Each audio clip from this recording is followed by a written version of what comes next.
To win a game in Marvel Snap, you have to have more power than your opponent at 2 out of 3 locations. You acquire power from playing your cards, unless they get destroyed. You see, in Marvel Snap, there is a keyword called destroy. And not all of the cards with this keyword disrupt your opponent and destroy their cards. In fact, a lot of the cards with this keyword actually destroy your own cards for benefit towards your power output. If you're new, this probably sounds wacky, but it's actually really awesome. I'm Drew, and I'm going to show you how the keyword destroy evolves as you progress through your collection in Marvel Snap. And hey, while you're here, snap the subscribe button for daily Marvel Snap content. All right, so what do I mean by evolve? Well, have a look at this roadmap, okay? In Marvel Snap, you collect cards in pools. So there's pool 1, which is collection level 18 to 214. Pool 2, collection level 222 to 474. That's actually the smallest pool. There's only about 50 cards there. And then we have pool 3, collection level 486 and on. And this is the biggest pool with over 70 cards. But what does that mean? Well, it's Team Second Dinner, the developer's way of balancing the game. You see, when you get into the game, if you only have so many cards to play with, it's not very fun playing with somebody who has a full collection. So if you're in pool 1, you're only actually going to play against players who are in pool 1, making it an even and fair experience. And this roadmap right here is a preview to some of the decks I'm going to spotlight that revolve around the keyword destroy. Before we start looking at decks in each pool, let's look at all the cards in Marvel Snap currently as of just before global release that have the keyword destroy. Now, there are a lot of cards that synergize with destroy cards, but I'm not including them there. I'm only including the ones that have the keyword destroy. And all in all, right now in Marvel Snap, there are 19 cards that benefit or enact the destroy mechanic. Now have a look on the right hand side here, the energy and the power levels of destroy cards. I think it's fascinating. So there are 3 6-drops with the keyword destroy, and they're all pretty good in their own right. But to my surprise, there is not a single destroy 5-drop card in the game right now. In fact, majority of the destroy cards fall in the 1, 2, and 3-drop category, which is kind of why you're going to see a lot of the destroy decks end up being kind of aggressive in playing a lot of cards quickly. The power levels was also shocking.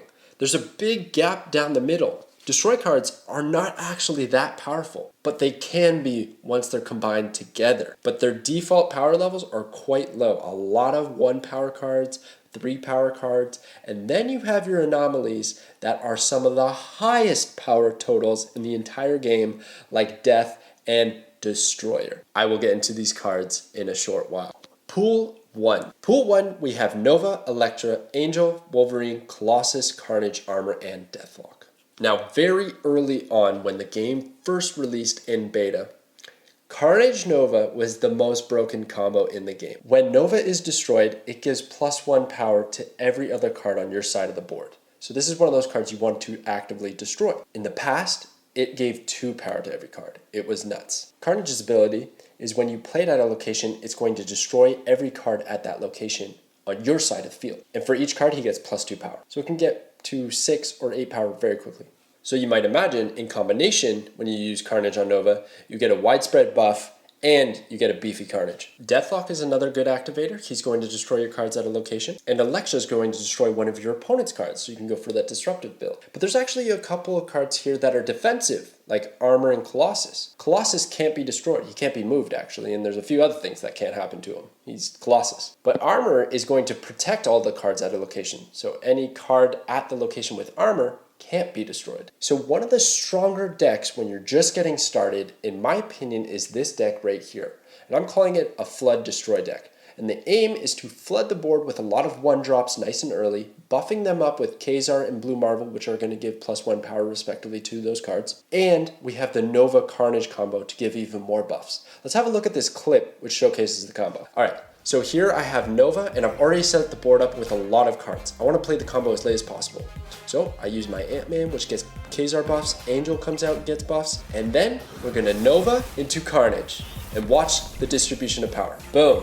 Nova dishes out 6 power, and Carnage got +2 power, and that was a big swing. All right, let's evolve to Pool 2. Pool 2 being one of the smallest pools in the game, you only actually get 4 destroy cards. But these are some of the most impactful cards in the game, in my opinion. Bucky Barnes is one of the biggest staples in destroy decks. He is a 2-cost 1 power, but when he is destroyed, he's going to summon in his place a Winter Soldier, which is a 2-cost 6 power. So effectively, you're getting a 2-cost 6 power card by playing Bucky if you can destroy him. But luckily, there's a lot of synergy in destroy decks and a lot of opportunities to get Bucky destroyed. Other notable cards are Killmonger. Killmonger is going to destroy every 1-cost card that is on the board. That's your side and the opponent's side. So if you're going for benefit from destroying your own cards, he's fantastic, but you can also really disrupt your opponent by destroying their setup. Shang-Chi takes that even a step further, because he's going to destroy any card on your opponent's side of the field that is 9 or more power at the location that Shang-Chi is playing. So if you can imagine, your opponent's been like setting up this one card, he maybe even threw a couple buffs onto it, finally he got it to 15 power, and then on turn 6, the last turn of the game, you play Shang-Chi and destroy it. Heartbreaking for your opponent, game winning for you. And then there's Sabretooth. If he gets destroyed, he becomes a 0-cost 4 power, you can play him again. Not too great, not too fancy, but let's look at the decks. So our evolution did a split. We now have a control deck and a flood deck. The Flood deck follows a very similar theme to what we were playing in Pool 1, with a couple of great additions in Bucky Barnes and Iceman. Iceman's great, he's going to disrupt your opponent's hand by making a card cost 1 more. But we also have the opportunity to have a control deck, because we have that Killmonger and Shang-Chi destroying our opponent's stuff, disrupting them. So if we throw in a bunch of other disruptive cards and controlling cards like Cosmo, Enchantress, Professor X, we start to take control of the game, and that's how we win. Destroy our opponent's stuff, keep ours alive, and control the board. But it's really important to note that both of these decks are running Carnage, Nova, Bucky Barnes. So let's look at this clip.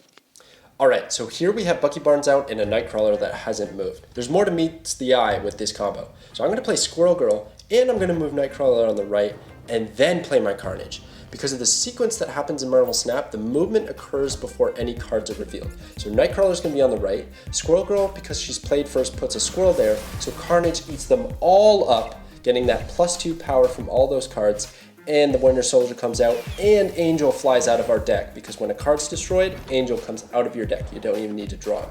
So that was a crazy combo. I'm at 16 power on that side of the field, just with those cards. All right, time to evolve to Pool 3. Pool 3, the biggest pool in the games. There are a lot of great cards here, especially for Destroy. They get a few of their staples, and the biggest one being Death. If there is destruction, there is death. Death is your staple Pool 3 Destroy card. It is a 9-cost 12 power, but it reads, for each card destroyed, whether you did it, your opponent did it, wherever that card was, if it's destroyed, it's going to reduce her cost by 1. Other staples include the Destroyer. The Destroyer, as his name implies, he's going to destroy everything on your side of the field, not your opponent's. You gotta really play smart with this card. Arnim Zola is going to destroy a card at a location and then resummon it at the other 2 locations. Venom's a really interesting one. It's going to destroy all the cards at a location, similar to Carnage, except he's going to take all of the power that they previously had.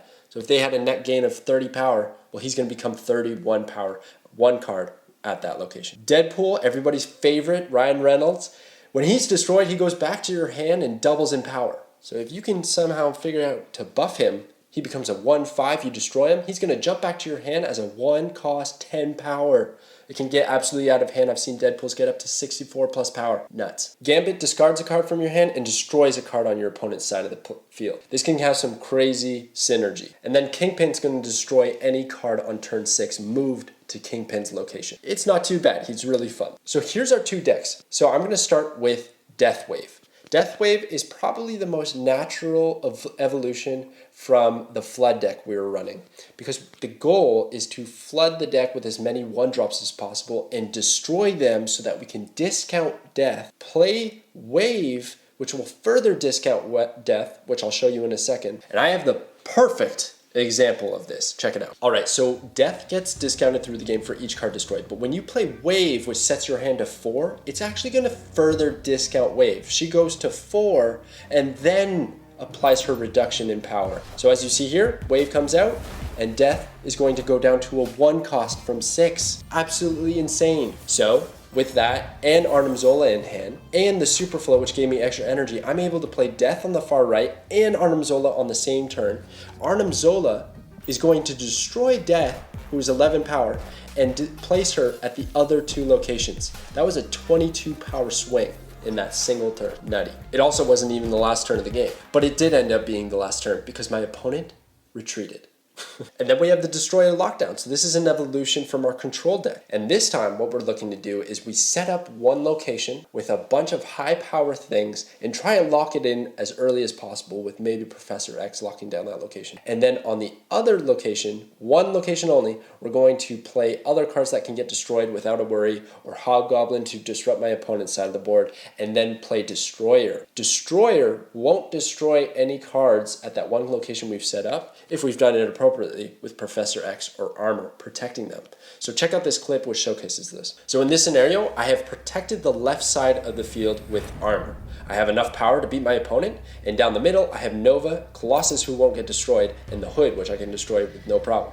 So I'm going to place Destroyer there, and hopefully that's enough power to beat my opponent. But you know what? Funny enough, while I was playing this game, I realized they're doing the same thing. He's got a very similar setup to us, almost mimicking us, except he's got Bucky Barnes ready. And at this point I was thinking, oh no, I might not have enough power to beat him because of the Bucky Barnes play. But as you see, Destroy comes out and destroys all of the cards except for our left side of the field, and we get the Nova buff, which is going to push us a little bit further. And in Marvel Snap, if you're tied one location to one location and tied, on the third one, it's whoever has the most power is going to win the game. In this scenario, I had the most power and won the game. All right, and now for some extras. These are kind of just fun decks. I don't know if they're as good as the ones we just showed, but you have Deathpool. Remember I was talking about how Deadpool, he can get to like 64 plus power, be a super fun card. It's really, really fun to try out, but not very consistent. But you have things like Quinjet, which is going to reduce his cost when he's bounced back to hand because the copy that's coming back didn't actually originate in your deck. And then also you want to buff him up with like Hulkbuster, duplicate him with Moon Girl, that sort of thing, so it can get really fun and just silly with Deadpool. Symbiote number 0, this is a pretty fun one, and it's playing on the card 0, which is going to eliminate the effect of the next card you play, which can be pretty beneficial because there's a lot of cards in Marvel Snap that have negative effects when they're played because they have high power output. And the idea is you combo Venom with this, because even if they have their negative effects, we weren't able to zero them, Venom will gobble up their power and eliminate their effect. That's the idea with this deck. And then lastly, I have a Move and Destroy deck. Now, movement by nature isn't very destructive, but Kingpin is. And I wanted to put a deck up showcasing Kingpin. And he can be a lot of fun. He combos really well with a card called Magneto, which is going to pull 3 and 4 cost cards to the location of Magneto. He's going to magnetize them over. So if you have Kingpin set up on, let's say, the far right, and then you Magneto a few cards over there on turn 6, Kingpin's going to stop and destroy them, making a big swing and hopefully winning you the game. All right, so that does it for our Destroy Evolution journey. Thank you so much for watching. I really appreciate it. I hope to cover every keyword in the game right up to launch. If you're new to the game, I really hope this helps. Stick around. I got big plans coming your way. But ultimately, thank you guys so much for watching, and I will catch you guys next time.